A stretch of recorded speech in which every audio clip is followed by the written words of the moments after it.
Hello दोस्तों, जय मसीह की। आप सबको आज के इस कार्यक्रम में वेलकम है।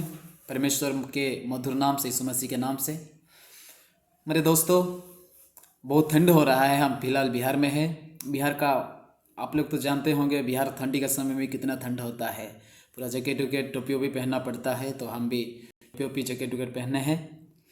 मेरे प्यारे, आइए हम आज कुछ वचन से बातें करेंगे, परमेश्वर के वचन से, क्योंकि हम भी जवान हैं और मेरे जैसे बहुत सारे जवान भाई और बहन लोग भी हैं।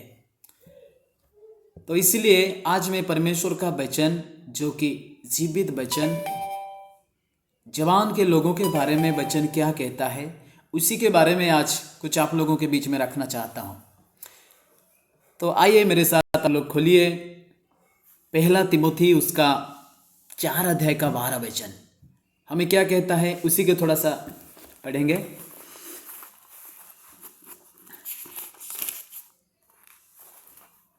ध्यान से सुनिएगा। कोई तेरी जबानी को तुच्छ ना समझने पाए, परन वचन, चाल चलन, प्रेम, विश्वास और पवित्रता में विश्वासियों के लिए आदर्श बन जा। हालेलुया। यहाँ पे लिखा है, जवानी में कोई तुझे तुच्छ समझ ना पाए। जवानी में कोई तुझे तुच्छ समझने ना पाए, कोई तुझे लज्जा का कारण लज्जा ना समझे, कोई तुझे अपना अपमान ना करे, कोई तुझे बेकार लड़का है ना कहने पाए, कोई तुझे बेकार लड़की है समझने कहने ना पाए, कोई तुम्हें गिरा हुआ लड़का गिरा हुआ लड़की कहने ना पाए। इसीलिए परमेश्वर का वचन कहता है, सतर्क करता है, सावधान करता है, हे जवानों, अपने जवानी के समय में कोई तुम्हें तुच्छ कहने ना पाए, कोई तुम्हें गिरा हुआ इंसान कहने ना पाए, कोई तुझे बेकार इंसान कहने ना पाए। इसलिए अपने आप में एक आदर्श बनाओ। हालेलुया। अपने आप को प्रस्तुत करो। अगर आज के जीवन में कोई तुम्हें ऐसा कहता है भी है, तो अपने आप को सजाओ, अपने आप को परमेश्वर के हवाले कर दो। परमेश्वर तुम्हें संभालेगा। परमेश्वर का वचन कहता है, क्या कहता है? अपने आप को परमेश्वर के वचन पर, परमेश्वर का वचन का हमें किस तरह जीना है, किस तरह हमारा चाल चलन कैसा होना है, हमारा स्वभाव कैसा होना है, हम किस तरह जीना है, सारी चीजों को परमेश्वर का वचन हमें करता है। बुराई मत करो, पाप मत करो। मत्ती अध्याय अगर हम देखते हैं, हम अगर किसी औरत को देखते हैं, अगर किसी लड़की को अगर देखते हैं हम लोग, और हमारे आंखों से भी अगर हम गंदी नजर से अगर देखते हैं, तो हम उनके साथ गलत कर चुके हैं। हो सकता है हम उसको छुआ नहीं, कुछ भी नहीं किया, लेकिन परमेश्वर का वचन कहता है, अगर हम देखने से भी अगर हमारे मन में कुछ उल्टे सीधे बातों को सोचते हैं, तो उसका मतलब हम उसके साथ ऑलरेडी गलत किए हैं। कोई अगर बहन लोग में भी है, अगर कोई लड़की अगर है, लड़का के बारे में ऐसा बुरा सोचती है, तो बुरा कर चुकी है। सोचना ही पाप है। ऐसा पाप अगर हम सोचते हैं, तो मेरे प्यारे दोस्तों, मेरे भाई और बहन लोग, परमेश्वर हमें कहता है, कोई तुम्हें तुच्छ ना पाए, तुच्छ कहने ना पाए। अपने आप को पवित्र करो, अपने आप को परमेश्वर के वचन पर करो, ताकि तुमको क्या है, हर लोग की एक आदर्श कहने पाए। हालेलुया। हम एक आदर्श बनना है। क्यों? आप लोग जानते हैं परमेश्वर का वचन और क्या कहते हैं जवानों के लिए। सपोदेशक अगर हम देखते हैं, तो उसमें कहता है, सपोदेशक में, हे जवान, अपनी जवानी में आनंद कर और अपनी जवानी के दिनों में मगन रहा। अपनी मनमानी कर और अपनी आंखों की दृष्टि के अनुसार चल, परंतु ये जान रख कि इन सब बातों के विषय में परमेश्वर तेरा न्याय करेगा। हालेलुया। हम जानते हैं, हम सब कुछ जानते हैं। अपने जवानी में परमेश्वर का वचन कहता है, तो जो चाहता है वो कर, जो चाहता है, जो जी में आए वो कर। बुराई करना है तो कर, जैसे करना है तो कर, लेकिन एक बात याद रख, जो तुझे बनाया है, जो तेरा उद्धार करता है, जो तूने तुझको रचा है, तेरा परिवार को, इस पृथ्वी को, जिस घर को रहता है, सारे चीजों को बनाया है, उसी परमेश्वर एक ना एक दिन तेरा न्याय करेगा। उसी के हाथों में एक ना एक दिन तू पड़ेगा जरूर, तब गिड़गिड़ाएगा। हालेलुया। तो मेरे प्यारो, परमेश्वर का वचन हमें वह सलाह देता है, बुराई को छोड़कर भलाई कर, बुराई को छोड़कर भलाई की ओर भाग, तब तू आशीष पाएगा। परमेश्वर का वचन ये कहता है कि अपना जबानी में तुझे कोई तुच्छ कहने ना पाए। बुराई को छोड़ो, भलाई करो, एक दूसरे को मदद करो, एक दूसरे का आदर्श बन जाओ, एक दूसरे का अच्छा स्वभाव रखो। परमेश्वर का वचन आज हमें ये कहता है। मेरे प्यारो, क्या आप लोग जानते हैं यिर्मयाह उसका 9 का 23 और 24 में क्या लिखा है? उसमें लिखा है, धनी अपने धनी पे घमंड ना करे, बुद्धिमान अपने बुद्धि पे घमंड ना करे, बलवान अपनी बलवान पे घमंड ना करे, सुंदर लोग अपना सौंदर्य पर घमंड ना करे। अगर घमंड करना है तो उसी बात पे घमंड करो कि तुम सच्चा परमेश्वर को पाए हो। घमंड करना है तो उसी बात पे घमंड करो कि सच्चा परमेश्वर के लिए आप जगह दिए हो। घमंड करना है तो उसी बात पे घमंड करो कि सच्चा परमेश्वर यीशु मसीह आज आपके अंदर है। हो सकता है आपके पास लाखों लाखों पैसा है, करोड़ों पैसा है, बहुत करोड़ों का जायदाद का मालिक हो आप लोग। उसी बात पे अगर आज घमंड करते हैं आप लोग, अगर ये सारे सुविधा इस जगत में जो सुविधा आपको मिला है, इसी में अगर आप खुश से और उसी में अगर आप घमंड करते हैं, तो मेरे प्यारे वचन माती का 28 में लिखा, 10 का 28 में लिखा है, ये सब नष्ट हो जाएगा, सभी को नष्ट करेगा परमेश्वर। लेकिन एक ही बात घमंड करो, अगर घमंड करना है तो एक ही बात पे घमंड करो कि तुम परमेश्वर को पाए हो। हालेलुया। यिर्मयाह का थोड़ा वचन पढ़ेंगे, उसका 9 का 23 का 23। यिर्मयाह चैप्टर 9 वर्स 23 24। यहोवा ये कहता है, बुद्धिमान अपनी बुद्धि पर घमंड ना करे, और ना वीर अपनी वीरता पर, ना धनी अपने धन पर घमंड करे, परंतु जो घमंड करे वो इसी बात पर घमंड करे कि वो मुझे जानता और समझता है कि मैं ही वो यहोवा हूं जो पृथ्वी पर करुणा, न्याय और धर्म का काम करता हूं, क्योंकि मैं इन्हीं बातों से प्रसन्न रहता हूं। हालेलुया। अपने आप अपने धन संपत्ति पे घमंड मत करो, ये नष्ट हो जाएगा। हालेलुया। अपने बल पर घमंड ना करो, अपनी धन दौलत पर घमंड मत करो, एक ना एक दिन जरूर नष्ट हो जाएगा। जब आप अपना जीवन को आप छोड़ देते हैं, मर जाते हैं, तब वहीं का वहीं रह जाएगा। मेरे प्यारो, सच्चा परमेश्वर को पाने के लिए आप लोग कोशिश करो, सच्चा परमेश्वर को अन्वेषण करो, सच्चा परमेश्वर के हाथों में आने के लिए कोशिश करो, तब परमेश्वर आपको आशीष करेगा।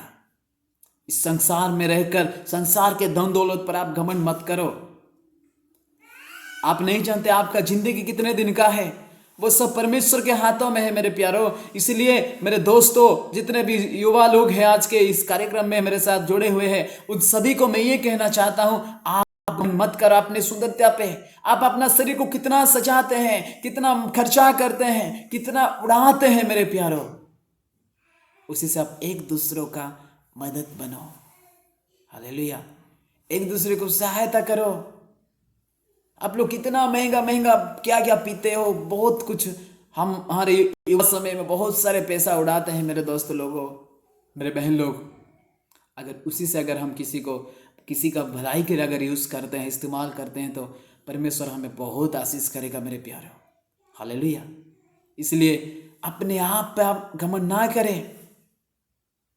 हम अपना शरीर के लिए कितना सजाते हैं, बहन लोग कितना पैसा खर्चा करके ब्यूटी पार्लर जाते हैं, भाई लोग अपना हेयर को पूरा ड्राई करते हैं, 1000 रुपया दे के बालों को सजाते हैं। उसी वचन अगर हम 26 तक पढ़ेंगे तो जो कि थोड़ा सा स्टाइलिश करके हेयर कट किया जाता है, इस कोने में गार खींचा जाता है, ये सब बाइबल पूरा मना किया है। अगर 25 और 26 आयत अगर यिर्मयाह का 9 का अगर उसी वचन में अगर देखते हैं तो वो लोग दंड पाएंगे। जो महंगा महंगा ये सब सजा रहे अपने आप को, ये शरीर नष्ट हो जाएगा। मत्ती रचित समाचार उसका लिखा है 10 का 26 से अगर हम लोग पढ़ेंगे तो वहां पे लिखा है, क्या लिखा है?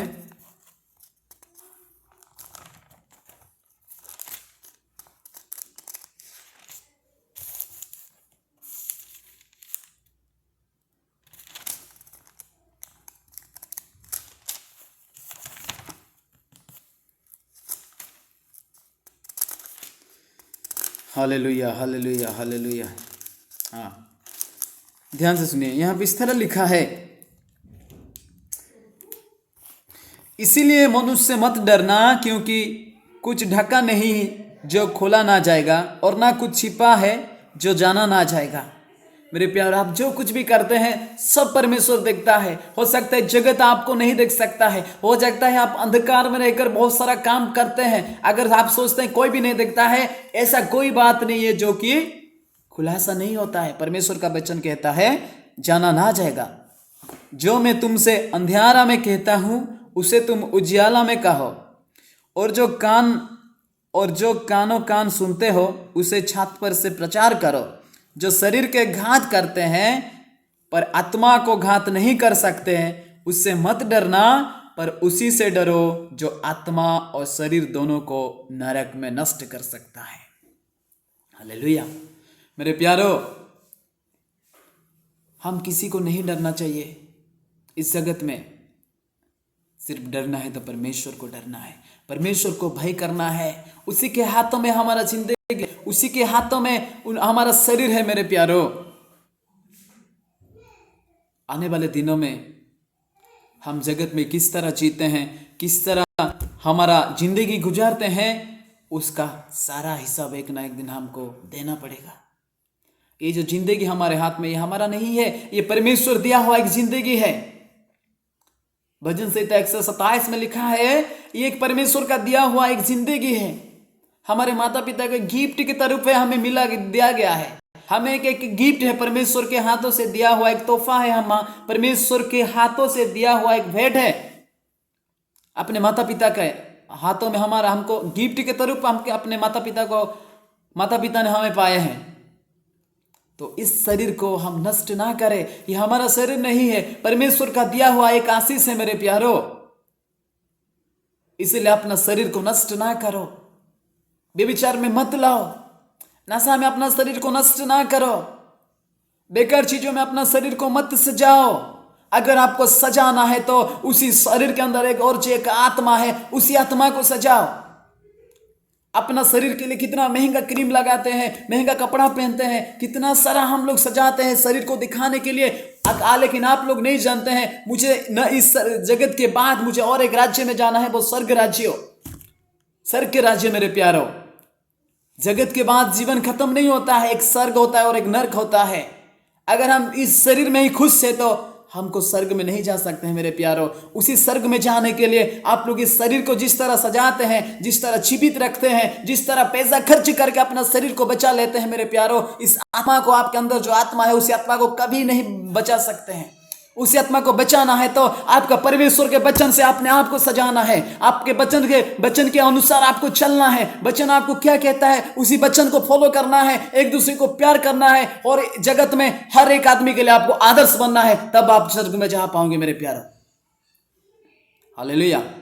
अपना आत्मा को सजाओ परमेश्वर के वचन से। एफिसियंस 10 का अध्याय आप लोग ध्यान करो, 6 अध्याय का 10 अगर हम पढ़ेंगे, अपने आप को परमेश्वर के वचन से मजबूत करो, परमेश्वर के वचन को पहनो, परमेश्वर के वचन को तलवार के रूप में यूज करो, परमेश्वर के वचन को जूते के समान यूज करो, परमेश्वर के वचन को डाल के सदृश यूज करो, परमेश्वर के वचन को पहनो, अपना कमर में रखो परमेश्वर का वचन को। तब तुम्हें बुराई के दिनों में परमेश्वर का वचन तुम्हें सहायता करेगा, बुराई के दिनों में परमेश्वर का वचन तुम्हें आजाद करेगा मेरे प्यारो। आज की इस वचन आप लोग ध्यान से सुनकर इस वचन को पालन करोगे तो जरूर परमेश्वर आपके जिंदगी में काम करेगा, क्योंकि वो ही है जो तुम्हें जीवन देता है, वो ही है जो तुम्हें नरक में डाल सकता है मेरे प्यारो। अगर आप वचन के अनुसार चलते हैं तो परमेश्वर जरूर तुम्हें आशीष करेगा। स्वर्ग का राज आपके लिए है मेरे प्यारो। परमेश्वर का वचन को ध्यान लगाओ। आप लोगों को परमेश्वर ऐसा इस्तेमाल नहीं करना चाहता है, आपको एक मजबूती के तरफ, ताकत के साथ, सामर्थ्य के साथ परमेश्वर आपको इस्तेमाल करना चाहता है, जो कि भजन संहिता 127 का 4 अध्याय अगर हम देखते हैं, वहां पे लिखा है, जवानों के लिए एक वचन है जो कि भजन संहिता 127 का 4 में लिखा है मेरे प्यारो। Hallelujah. Praise Lord, praise Lord, praise Lord, praise Lord, praise Lord, praise Lord, praise Lord. Thank you Lord Jesus. Hallelujah. जैसे वीर के हाथों में तीर, वैसे ही जवानी के लड़के होते हैं। क्या ही धन्य है वो पुरुष जिसने अपना, जैसे वीर के हाथों में तीर वैसे ही जवानी के लड़के होते हैं मेरे प्यारो।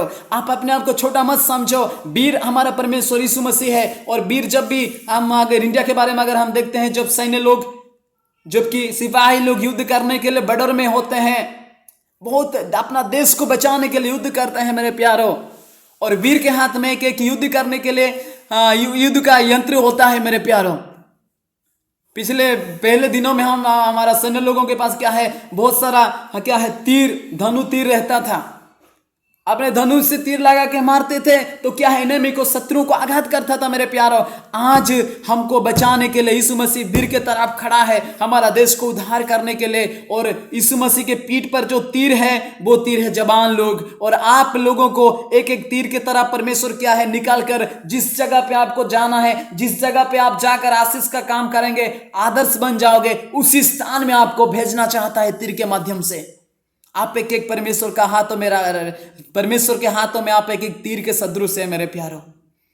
अपने आप को अच्छा इस्तेमाल करें, परमेश्वर आपको आशीष करेगा। अपने आप को छोटा ना समझे, परमेश्वर आपको इस्तेमाल करेगा। इसलिए मैं कहना चाहता हूं, आप अपना शरीर के लिए जितना चिंता करते हो उससे ज्यादा आपको आत्मा के लिए चिंता का आवश्यकता है मेरे प्यारों, क्योंकि आत्मा का विचार परमेश्वर करता है। मर जाने के बाद यह शरीर मिट्टी में मिल जाएगा, लेकिन आपके अंदर जो आत्मा है वो आत्मा जीवित रहेगा, वह कभी नहीं मरेगा। अगर हम जगत में रहते हुए भलाई काम करेंगे तो स्वर्ग राज्य में आनंद के साथ हालेलुया स्तुति गाकर परमेश्वर के साथ रहेंगे। अगर हम बुराई काम करते हैं तो चिल्ला चिल्ला कर, रो रो कर हमारा जिंदगी गुजर जाएगा। जिंदगी भर ना हम मर पाएंगे ना जी पाएंगे, रो रो कर जिंदगी हम पछताते रहेंगे, नरक में सड़ जाएंगे मेरे प्यार। जहां पे आग का भट्टी है, जहां पे कीड़े मकोड़े है, जिसका मरण कभी नहीं है, ऐसा एक नरक का स्थान होता है मेरे प्यारों। आज आप लोग इस वचन से आप लोग ये समझो कि अगर आप परमेश्वर को आज अपना मानते हो, अगर परमेश्वर आपको जिस तरह इस्तेमाल करना है ऐसा अगर इस्तेमाल होना चाहते हो, अगर आज से आप लोग अपना शरीर को छोड़कर आत्मा के बारे में सोचना चाहते हो, एक दूसरे को मददगार होते हो, अपना आत्मा को अगर सजाते हो, परमेश्वर के वचन से अगर अपने आप को मजबूत करते हो, तो आप परमेश्वर की ओर से प्रतिफल पाकर परमेश्वर हमारे लिए जिस जगह रखा है उस जगह में आप पहुंच पाएंगे मेरे प्यारों। हालेलुया। परमेश्वर हमें आशीष करे। मैं और कुछ बोलना नहीं चाहता हूं मेरे प्यारों। अपना सुंदरता पर आप घमंड मत करो, अपना धन दौलत पर घमंड मत करो। आप बुद्धिमान है इसी बात पर घमंड ना करो। घमंड करो आप परमेश्वर को डरते हो, घमंड करो आप सच्चा परमेश्वर को मानते हो, घमंड करो जो कि शरीर आत्मा को दोनों को जगत को नष्ट करता है, उसी परमेश्वर को आप पाए हो, उसी बात पर घमंड करो। घमंड करो जो कि बीमारों को भगा सकता है, घमंड करो जो कि रोगों को दफा कर सकता है, घमंड करो जो कि शैतान का हर एक हरकतों को हरा सकता है, उसी परमेश्वर को आप पाए हो, उसी बात पर घमंड करो। अगर नहीं पाए हो तो प्रार्थना कर कर सच्चा परमेश्वर यीशु मसीह को अपनाओ, वो तुम्हें आशीष देगा। मेरे जवान लोग, मेरी जिंदगी में मैं बहुत सारा गुनाह किया हूं, आज तक मेरे परिवार भी नहीं जानते हैं। मुझे एक किडनी में प्रॉब्लम था मेरे प्यारों। जब मैंने परमेश्वर के पास आया, परमेश्वर के पास आने से पहले मैं डॉक्टर के पास गया। डॉक्टर ने कहा किडनी इन्फेक्शन हो रहा है। सारा चीज़ों को मैंने छोड़ा, परमेश्वर के हाथों में अपना आप को समर्पित किया। बाइबल ट्रेनिंग मैंने गया, प्रार्थना के साथ रहा। बाइबल ट्रेनिंग के बाद जब मैंने चेकअप के लिए गया, everything is fine by the grace of God, hallelujah. सब कुछ मेरा जो भी दिक्कत था परमेश्वर के अनुग्रह से सब कुछ ठीक हो गया। रिजल्ट में कोई नेगेटिव नहीं आया। मैं बहुत खुश हुआ। मैं ये इसलिए खुश हुआ कि परमेश्वर ने मुझे बचाया है। एक मेरा गवाह है, मैं अपना लेकर बहुत बड़ा गवाह है मेरे प्यारे दोस्तों। अपने आप को छोटा ना समझे, परमेश्वर के हाथों में अपने आप को समर्पित करो। जवानी में कोई तुम्हें तुच्छ कहने ना पाएगा अगर आप यीशु मसीह के साथ चलते हो। जवानी में कोई तुम्हें तुच्छ नहीं कह पाएगा पर आप परमेश्वर के वचन में अगर आप जीते हो। जवानी में कोई तुम्हें इनकार नहीं करेगा, कोई तुम्हें तुच्छ नहीं जानेगा। आपका हर एक काम सक्सेस होगा, आपका बिजनेस सक्सेस होगा, अपने परिवार उधर पाएगा, हर एक बीमार आपके परिवार से भाग जाएगा अगर आप यीशु मसीह के साथ रहते हैं तो। हालेलुया। इस छोटी सी वचन से परमेश्वर आप सबको, हम सबको आशीष करे। आइए हम वचन के लिए प्रार्थना करते हैं। अनुग्रहकारी परमेश्वर ईश्वर राजा, आज के सुंदर समय के लिए धन्यवाद देते हैं। पिता परमेश्वर, तूने वचन से कुछ बातचीत करने के लिए हमें सहायता किया, इसलिए आपको लाखों लाखों धन्यवाद देते हैं। पिता परमेश्वर, आज का हमारा टॉपिक था प्रभु जवान लोगों के लिए। पिता परमेश्वर, बोलने अगर कुछ गलती है तो पिता तू क्षमा करे। सुनने वाले हर एक जन पिता परमेश्वर इस वचन से आशीष करे। आशीष पाकर पिता परमेश्वर अपने जवानी को नष्ट ना कर कर तेरे हाथों में समर्पित करके तेरे द्वारा रखा गया हर एक आशीष को प्राप्त करने के लिए पिता परमेश्वर तूने आशीष करे। मेरे जवान भाई और बहनों को पिता परमेश्वर तेरे लिए इस्तेमाल होने के लिए सहायता करे, सामुएल की तरह, दाऊद की तरह, एस्टेर की तरह, हालेलुया। पिता परमेश्वर नेहमिया की तरह, इस तरह पिता परमेश्वर जवान तेरे दास लोगों की तरह पिता परमेश्वर इस्तेमाल होने के लिए पिता परमेश्वर तू सहायता करे। तूने जो जगत में था, जिस तरह काम करता था पिता, आज के इस युवा लोगों को पिता, युवा पीढ़ी को तेरे प्रचुर सामर्थ्य, क्योंकि पिता परमेश्वर तेरा वचन कहता है जिन्होंने परमेश्वर को जानते हैं, परमेश्वर को विश्वास करते हैं, उन्हें परमेश्वर के संतान होने का अधिकार मिलता है। वो अधिकार, जो अधिकार यीशु मसीह ने जगत में किया था, बड़े बड़े आश्चर्य कर्म किया था, बड़े रोगों को चंगाई किया था, मुर्दों को जिलाया था, वही पावर, वही अधिकार आज के जवानी को दे दे पिता, जो लोग तुझे विश्वास करते हैं, ताकि आश्चर्य कर्म के साथ अपने आप को तेरे हाथों में समर्पित के साथ, विश्वास के साथ, जगत का हर एक जन के सामने आदर्श बनकर प्रभु तेरी ओर से और भी पिता परमेश्वर बहुत ऐसे आशीष प्राप्त करने के लिए पिता परमेश्वर तू हर एक जन को आशीष करे। तूने प्रार्थना सुना, इसलिए आपको धन्यवाद देते हुए उद्धारकर्ता मुक्तिदाता प्रिय प्रभु यीशु मसीह के नाम से प्रार्थना मांगते हैं पिता, सुनर ग्रहण कर, आमीन। जय मसीह की, प्रेज लॉर्ड। परमेश्वर आप सबको आशीष करे, आपके साथ परमेश्वर रहे, आपके पूरा परिवार को, आपका हर एक काम काज के समय में परमेश्वर आप सबको सहायता करे। Praise Lord, God bless you all, आमीन।